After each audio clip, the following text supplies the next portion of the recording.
হজ্জের সফরে থাকতেই দুই একটা ভিডিও আমি দেখলাম বাংলাদেশের খুব জননন্দিত।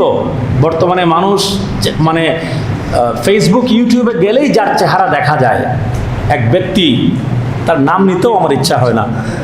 সে বলতেছে যে মক্কা শরীফে নাকি অনেকগুলো দোয়া কবুলের জায়গা আছে, মদিনা শরীফে নাকি কোনো দোয়া কবুলের জায়গা নাই। জুড়ে ছেড়ে নাউজুবিল্লাহ। আরেকটা ভিডিও দেখলাম, সে বলতেছে আমরা হজ্জে গিয়ে অজায়গায় বেজায়গায় নাকি দোয়া করি। তার অজায়গা বেজায়গা বলে উদ্দেশ্য কি, সে পরিষ্কার বলছে যে আমরা নবী করিম সাল্লাল্লাহু আলাইহি ওয়াসাল্লাম আর রওজা শরীফের সামনে গিয়ে, আমি তো রওজা বলছি, সে বলছে নবীজির কবর, যে আমরা নবীজির কবরের সামনে গিয়ে দোয়া করি। হ্যাঁ, অজায়গা বেজায়গা নাকি নবী করিম সাল্লাল্লাহু আলাইহি ওয়াসাল্লাম আর রওজা শরীফের সামনে দোয়া করি। আমার বুঝে আসে না, আমার জ্ঞানে ধরে না যে শিক্ষিত মানুষজন, তথাকথিত শিক্ষিত মানুষজনগুলা এই লোকের ওয়াজ শোনার জন্য পাগল। কোনটা ঈমান আর কোনটা কুফর, কোনটা ঈমান আর কোনটা কুফর, সেই রাস্তাটার, সেই পার্থক্যটা পর্যন্ত আমাদের তথাকথিত শিক্ষিত সমাজ আজকে ভুলে যাচ্ছে। এই মানুষটার ওয়াজ না শুনলে তাদের মানে পেটের ভাত হজম হয় না। এই মানুষের কাছে প্রশ্নের জবাব না পাইলে ওনাদের পেটের ভাত হজম হয় না। অথচ মানে এত সূক্ষ্মভাবে, এত সূক্ষ্ম ষড়যন্ত্রের মাধ্যমে নবী করিম সাল্লাল্লাহু আলাইহি ওয়াসাল্লামের মুহাব্বত, নবীজির আদব তাজিম, পবিত্র মদিনাতুল মুনাওয়ারা এবং নবী করিম সাল্লাল্লাহু আলাইহি ওয়াসাল্লামের পবিত্র রওজায়ে আতহার থেকে মুসলমান জাতিকে দূরে সরানোর জন্য, বাংলা ভাষাভাষী জাতিকে দূরে সরানোর জন্য এই সুন্দর চেহারার সাদা রুমালওয়ালা লোকটা এত সুন্দরভাবে কাজ করে যাচ্ছে। আমাদের এই বাঙালি মুসলমান সমাজ সেই বিষয়ে কোনো ধরনের কোনো খবর নাই, সূক্ষ্মভাবে ঈমান থেকে দূরে সরিয়ে দিচ্ছে। নবী আমাদের ঈমান, নবী আমাদের কি বলেন, কিন্তু আমাদের নবী থেকে সম্পর্ক কেটে দেওয়ার জন্য এই লোকটা উঠে পড়ে লেগেছে। মক্কা শরীফে নাকি অনেক দোয়া কবুলের জায়গা আছে, মদিনা শরীফে নাকি দোয়া কবুলের জায়গা নাই। নবী করিম সাল্লাল্লাহু আলাইহি ওয়াসাল্লামের রওজা শরীফের সামনে কেন আমরা দোয়া করি? এইবারও দোয়া করার চেষ্টা করেছি, ওইখানেও তো এরকম লাল রুমালওয়ালা, সাদা রুমালওয়ালা কতগুলাকে বসায় রেখে দিচ্ছে, বলছে এখানে দোয়া করা যাবে না, বাইরে যাও। বাবু সালামের বাইরে গিয়ে দোয়া করার জন্য দাঁড়িয়েছি, তারপরে বলে না ওই দিকে ফিরে দোয়া করো, রোজা শরীফের দিকে ফিরে দোয়া করা যাবে না। তো এজেন্ট ওইখানেও বসিয়ে রেখেছে। নবী করিম সাল্লাল্লাহু আলাইহি ওয়াসাল্লামের রওজায়ে আতহার, পবিত্র মদিনাতুল মুনাওয়ারা, পুরো মদিনা নিয়ে কথা বলছে। মদিনায় নাকি দোয়া কবুলের জায়গা নাই। মাআযাল্লাহ, আস্তাগফিরুল্লাহ। বুখারী শরীফ, যে বুখারী করে তারা কি মুখে ফেনা তুলে ফেলে, সেই বুখারী শরীফের মদিনা শরীফের মর্যাদা অধ্যায় একটা পুরো একটা চ্যাপ্টার আছে, কিতাবু ফাযাইলুল মদিনা, মদিনা শরীফের মর্যাদার অধ্যায়। ইমাম বুখারী শরীফে আলাদা একটা অধ্যায় রচনা করেছেন। সেই বুখারীর মদিনা শরীফের ফজিলত, এই অধ্যায়টাও যদি তারা সুন্দরভাবে তারা যদি অধ্যয়ন করত, তাহলে দেখতো পুরা মদিনাতে শুধুমাত্র বরকত আর বরকত, রহমত আর রহমত। আর সেইখানে দোয়া কবুল হয় না। মাআযাল্লাহ, আস্তাগফিরুল্লাহ, কিভাবে বলতে পারে? সে বুখারীর সেই কিতাবু ফাযাইলুল মদিনা, সেই অধ্যায়ের মধ্যে এসেছে নবী করিম সাল্লাল্লাহু আলাইহি ওয়াসাল্লাম পবিত্র মদিনাতুল মুনাওয়ারার জন্য দোয়া করছেন, আল্লাহুম্মা জাআল বিল মদিনাতি দি'ফাই মা জাআলতা বিমাক্কাতা মিনাল বারাকা। জোরে সোরে বলেন না সুবহানাল্লাহ। নবী করিম সাল্লাল্লাহু আলাইহি ওয়াসাল্লাম বলছেন, ও আল্লাহ, আপনি মদিনা শরীফে বরকত দান করুন। কেমন বরকত? মক্কা শরীফে যেই বরকত দিয়েছেন তার চাইতে 2 গুণ বেশি। বলেন না সুবহানাল্লাহ। কয় গুণ বেশি বলেন? বলছেন মক্কাতে যেই বরকত দিয়েছেন, বুখারীর সহিহ হাদিস। আপনাদের ইয়াং জেনারেশনের উদ্দেশ্যে বলছি, আপনাদের যাদের হাতে মোবাইল আছে, অ্যান্ড্রয়েড অ্যাপস খুলে দেখেন, সালাফি আহলে হাদিসদের বানানো, আমাদের বানানো না। বুখারীর কিতাবু ফাযাইলুল মদিনা, মদিনা শরীফের মর্যাদা অধ্যায় খুলেন, দেখেন হাদিসগুলো আছে কিনা। নবী বলছেন আল্লাহর কাছে, আল্লাহ মদিনা শরীফে বরকত দেন, মক্কাতে যেই বরকত দিয়েছেন তার চাইতে 2 গুণ, 2 ডাবল বরকত মদিনা শরীফে দেন।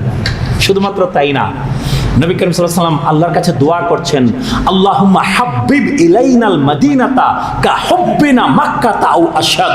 ও আল্লাহ, আপনি মদিনার জন্য আমাদের অন্তরে ভালোবাসা ঢেলে দিন। কেমন ভালোবাসা? মক্কার জন্য যেমন ভালোবাসা দিয়েছেন অথবা তার চাইতেও বেশি। আও আশাদ, সহিহ হাদিসের কথা। নবী বলছেন যে মক্কার চাইতেও মদিনার প্রতি ভালোবাসা কি আমাদের অন্তরে যেন আরো বেশি থাকে। এখন আপনার আমার যদি মনে হয় যে এর দ্বারা মক্কা শরীফের ইজ্জত কমে যাচ্ছে, না, কখনোই নয়। মক্কা শরীফে বাইতুল্লাহ আছে, আল্লাহর ঘর। সেখানে আরাফাত, মিনা, মুজদালিফা, জামারাত, আপনার সাফা মারওয়া, মাকামে ইব্রাহিমে, হাজরে আসওয়াদ, জমজম কূপ, সকল কিছু মক্কা নগরীতে, সকল কিছু মক্কা নগরীতে। হজ্জের জন্য আপনাকে মক্কা নগরীতে যেতে হবে, কোনো সন্দেহ নাই। মক্কা শরীফ আমাদের মাথার তাজ, বাইতুল্লাহ শরীফ আমাদের মাথার তাজ। কিন্তু নবী নিজে আল্লাহর কাছে দোয়া করছেন মদিনা শরীফে যেন আল্লাহ মক্কার চাইতেও 2 গুণ বেশি বরকত দেন, মক্কা শরীফের চাইতেও বেশি ভালোবাসা যেন মদিনার জন্য যেন হয়। আর নবী ছিলেন কি মুস্তাজাবুদ দাওয়া। নবী ছিলেন কি বলেন? নবী করিম সাল্লাল্লাহু আলাইহি ওয়াসাল্লাম ছিলেন এমন দোয়া, নবী করিম সাল্লাল্লাহু আলাইহি ওয়াসাল্লাম যখনই কোনো দোয়া করতেন সেই দোয়া আল্লাহ কবুল করে নিতেন। নবী রাসূলগণের দোয়া আল্লাহ কখনো কি বিফলে দেন নাই, তারা মুস্তাজাবুদ দাওয়া ছিলেন। এখন আপনার সেই নবী আপনাকে শিখিয়ে দিচ্ছেন যে তোমরা দোয়া করো মক্কার চাইতেও মদিনার জন্য যেন কি মুহাব্বত বেশি হয়, বরকত যেন বেশি হয়। আচ্ছা, এখন আপনি প্রশ্ন তুলতে পারেন যে তাইলে মদিনা শরীফের জন্য এত বেশি দোয়া করার কারণ কি এবং মদিনার প্রতি মুহাব্বতে বেশি হওয়ার কারণ কি? ওই কিতাবু ফাজাইলুল মদিনা, মদিনা শরীফের ফজিলতের অধ্যায় বুখারী শরীফ ভালো করে পড়ে দেখেন। নবী করিম সাল্লাল্লাহু আলাইহি ওয়াসাল্লাম সেখানে বলছেন কারণ কি। তিনি বলছেন ইন্নাল ঈমানা লা ইয়ারিজু ইলাল মদিনাতি কামা তারিজুল হাইয়াতু ইলা জুহরিহা।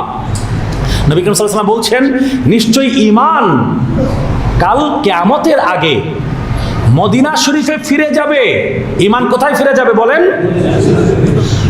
যেমন ভাবে একটা সাপ তার গর্ত থেকে বের হয়, সারা দুনিয়া চষে বেড়ায়, তারপর যখন সে নিজের প্রাণের উপরে হুমকি মনে করে সে তখন কি তার গর্তের মধ্যে আবার ফিরে যায়।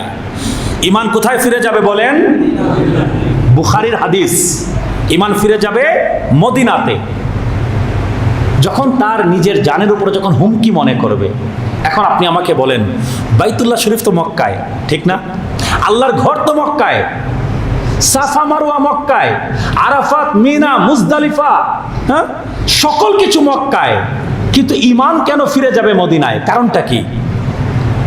কারণ ঈমানের উৎস, ঈমানের মানবা ও মাসদার, ঈমান যেখান থেকে নির্গত হয়েছে সেই ঈমানের উৎস, ঈমানের খনি নবী শুয়ে আছেন মদিনায়। নবী করিম সাল্লাল্লাহু আলাইহি ওয়াসাল্লাম শুয়ে আছেন মদিনায়, এজন্য ঈমান ফিরে যাবে কোথায়? মদিনায় ফিরে যাবে। কিন্তু আমাদেরকে এখন মদিনা থেকে বিমুখ করা হচ্ছে। আমাদেরকে শেখানো হয় হজ্জের কোনো কাজ মদিনায় নাই, হজ তো মক্কায়, হজ শেষ করে চলে আসেন, মদিনা শরীফে যাওয়া এত জরুরি না। আমাদেরকে শেখানো হয় যে বাইতুল্লাহ শরীফে 1 রাকাত নামাজ 1 লক্ষ রাকাত, এই সওয়াব রেখে কই যাবেন? খালি সওয়াব। এক বেয়াদব শুনছি ইয়েতে বলতেছে, ওই বেয়াদবের দিকে লক্ষ লক্ষ শিক্ষিত মানুষজন, তথাকথিত শিক্ষিত মানুষজন ওই বেয়াদবকে ফলো করে, বলে মদিনা মানুষই তো মক্কায় যায়, তো মক্কা থেকে মদিনা আপনি কেন যাবেন? নাউজুবিল্লাহ বলবেন না? তো আশিক কি শুধুমাত্র ওই সওয়াবের কাঙ্গাল? আশিক খুঁজে মাশুকের পদচিহ্ন। হুজুর পূর্ণ সাল্লাল্লাহু আলাইহি ওয়াসাল্লাম ঈমানের উৎস, সেই নবী শুয়ে আছেন মদিনায়। তো আমি মক্কা, আমি হজ করতে গিয়ে আমি নবী করিম সাল্লাল্লাহু আলাইহি ওয়াসাল্লামের জিয়ারত না করে চলে আসব, এই হজ আল্লাহ কবুল করবেন না। হজ হয় মক্কায়, কিন্তু হজ কবুল হয় মদিনায়। হজ হয় মক্কায়, কিন্তু হজ কবুল হয় কোথায়? মদিনায়। হুজুর পুর নূর সাল্লাল্লাহু আলাইহি ওয়াসাল্লামের পবিত্র রওজায়ে আতহার, বুখারী শরীফের হাদিসেই আসছে, নবী করিম সাল্লাল্লাহু আলাইহি ওয়াসাল্লাম বলছেন দুনিয়ার অনেক দেশ, অনেক শহর বিজয় হবে, কিন্তু ওয়াল মাদিনাতু খায়রুল লাকুম লাউ কুনতুম তা'লামুন। অনেক শহর বিজয় হবে, ইরাক বিজয় হবে, শাম বিজয় হবে, সিরিয়া বিজয় হবে, ফিলিস্তিন বিজয় হবে, ইয়ামেন বিজয় হবে, অনেক দেশ বিজয় হবে। কিন্তু মনে রাখো, মদিনা তোমাদের জন্য অতি উত্তম যদি তোমরা জানতে। মদিনা তোমাদের জন্য উত্তম। নবী করিম সাল্লাল্লাহু আলাইহি ওয়াসাল্লাম আরো বলেছেন, তিরমিজি শরীফ, নাসাই শরীফের সহিহ সনদে এসেছে, নবী করিম সাল্লাল্লাহু আলাইহি ওয়াসাল্লাম বলছেন, মান ইসতাতাআ মিনকুম আইয়ামুতা বিল মাদিনাতি ফালইয়ামুত বিহা ফাইন্নী শাফিউল লিমান ইয়ামুত বিহা। নবী করিম সাল্লাল্লাহু আলাইহি ওয়াসাল্লাম বলছেন, তোমাদের মধ্যে যে মদিনায় গিয়ে মরতে পারে সে যেন মদিনায় গিয়ে মারা যায়, কারণ যদি কেউ মদিনায় মারা যায় আমি নবী তার জন্য শাফাআত করব। হযরত উমর ফারুক রাদিয়াল্লাহু আনহু, বুখারীর হাদিসে এসেছে, হযরত উমর ফারুক রাদিয়াল্লাহু আনহু আল্লাহর কাছে দোয়া করতেন, হে আল্লাহ, আমাকে শহীদি মরণ দিও এবং তোমার রাসূলের দেশে আমার মরণ দিও। এবং আল্লাহ সুবহানাহু ওয়া তাআলা ওনার দোয়া কি কবুল করেছেন। মদিনা শরীফেই শহীদ হয়েছেন এবং শহীদ হয়েছেন আবু লুলু আল মাজুসি নামে এক অগ্নি উপাসক ওনাকে শহীদ করেছে, আবার তিনি কি মদিনা শরীফেই শহীদ হয়েছেন। তো মদিনা শরীফ কি জিনিস এই লোকগুলো বুঝে না। আমি সর্বশেষ কথা বলবো, মদিনা শরীফে নাকি দোয়া কবুলের জায়গা নাই। নবী করিম সাল্লাল্লাহু আলাইহি ওয়াসাল্লাম রওজা শরীফের সামনে গিয়ে আমরা কেন দোয়া করি? কোরআন মাজিদ যদি সুন্দরভাবে যদি পড়তো, তাফসীর যদি তারা বুঝতো, তাহলে তারা কখনো এই কথা বলতো না। সূরা নিসার 64 নম্বর আয়াত, কত নম্বর আয়াত বলেন? সূরা নিসার 64 নম্বর আয়াত। আজকে গিয়ে আপনারা মোবাইল খুলে দেখবেন, 4 নম্বর সূরা 64 নম্বর আয়াত। আল্লাহ সুবহানাহু ওয়া তাআলা সেখানে বলছেন, বাদা আউযু বিল্লাহি মিনাশ শাইতানির রাজীম, ওয়ালাউ আন্নাহুম ইযলামু আনফুসাহুম জাউকা ফাস্তাগফিরুল্লাহা ওয়াস্তাগফারা লাহুমুর রাসূল লা ওয়াজাদুল্লাহা তাওয়াবার রহিমা। আল্লাহ সুবহানাহু ওয়া তাআলা বলছেন, আর যখন তারা নিজের নফসের উপরে জুলুম করে, অর্থাৎ উম্মত যখন নিজের নফসের উপরে জুলুম করে, কবিরা গুনাহের কাজ যখন করে যখন আপনি নবীর কাছে যখন চলে আসে, সুবহানাল্লাহ, আপনি নবীর কাছে যখন জাউকা, আপনি নবীর কাছে যখন চলে আসে, ফাস্তাগফিরুল্লাহ, তারা আল্লাহর কাছে গুনাহ ক্ষমা চায়, ওয়াস্তাগফারা লাহুমুর রাসূল, এবং রাসূলও যখন তাদের জন্য আল্লাহর কাছে গুনাহ ক্ষমা চান, লা ওয়াজাদুল্লাহা তাওয়াবার রহিমা, তোমরা অবশ্যই পাবে আল্লাহকে তওবা কবুলকারী এবং রহিম রহমান হিসেবে, আল্লাহকে দয়ালু হিসেবে পাবে, তওবা কবুলকারী হিসেবে পাবে। এই আয়াতের ব্যাখ্যা, এই আয়াতের তাফসীরের সবচাইতে বিশুদ্ধ কিতাব তাফসীরে ইবনে কাসির থেকে যদি কেউ দেখে, তাহলে সে দেখবে যে নবী করিম সাল্লাল্লাহু আলাইহি ওয়াসাল্লাম দুনিয়াতে বাহ্যিকভাবে থাকা অবস্থায় এবং নবী করিম সাল্লাল্লাহু আলাইহি ওয়াসাল্লাম পবিত্র বেসাল শরীফের পর, উফাতের পর কোন সময় এই আয়াতের কোনো পার্থক্য নাই। নবীজি দুনিয়াতে বাহ্যিকভাবে থাকতে যেই কথা, এখন নবীজি উফাত বরণের পরও সেম কথা। নবী করিম সাল্লাল্লাহু আলাইহি ওয়াসাল্লাম কারণ কি? নবী করিম সাল্লাল্লাহু আলাইহি ওয়াসাল্লাম হচ্ছেন নবিয়ুন হাই, নবী করিম সাল্লাল্লাহু আলাইহি ওয়াসাল্লাম হচ্ছেন জিন্দা নবী, নবী রাসূলগণের মৃত্যু নাই। এখনো যদি কোনো গুনাহগার, কবিরা গুনাহকারীও যদি নবী করিম সাল্লাল্লাহু আলাইহি ওয়াসাল্লামের রওজায়ে আতহারের সামনে গিয়ে যদি নবী করিম সাল্লাল্লাহু আলাইহি ওয়াসাল্লামকে গিয়ে যদি বলে, ইয়া রাসূলুল্লাহ, আল্লাহ কোরআনে বলেছেন আপনি নবী যদি আমার জন্য আল্লাহর কাছে গুনাহ ক্ষমা চান, আল্লাহ গুনাহ ক্ষমা করে দেবেন, আমি আপনি নবীর কাছে আরজ করছি আমার জন্য আল্লাহর কাছে গুনাহ ক্ষমা চান, আল্লাহ সুবহানাহু ওয়া তাআলা ওই ব্যক্তির গুনাহ অবশ্যই ক্ষমা করে দিবেন। তাফসীরে ইবনে কাসিরে বিস্তারিত আলোচনা হয়েছে, একদম ঐতিহাসিক ঘটনা সহ। ঠিক আছে, কিন্তু এখন আমাদেরকে শেখানো হচ্ছে মদিনা শরীফে নাকি দোয়া কবুলের জায়গা নাই। মদিনা দয়াল হাবিব নবীজির রওজায়ে আতহারের সামনে গিয়ে কেন দোয়া করি, এটা নিয়ে ওনাদের অ্যালার্জি এবং চুলকানির কোনো শেষ নাই।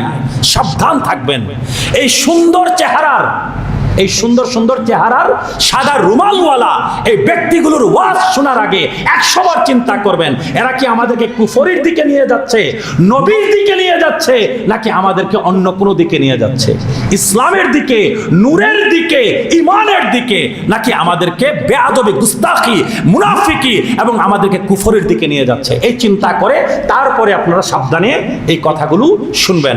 আল্লাহ সুবহানাহু ওয়া তাআলা আমাদের সকলকে যেন জীবনে অন্ততপক্ষে একবার হজ মাবরুর করার এবং দয়াল হাবিব নবীজির রওজায়ে আতহার জিয়ারত করার, মসজিদে নববী জিয়ারত করার তৌফিক যেন সকলকে দান করেন। সবাই বলে আমিন।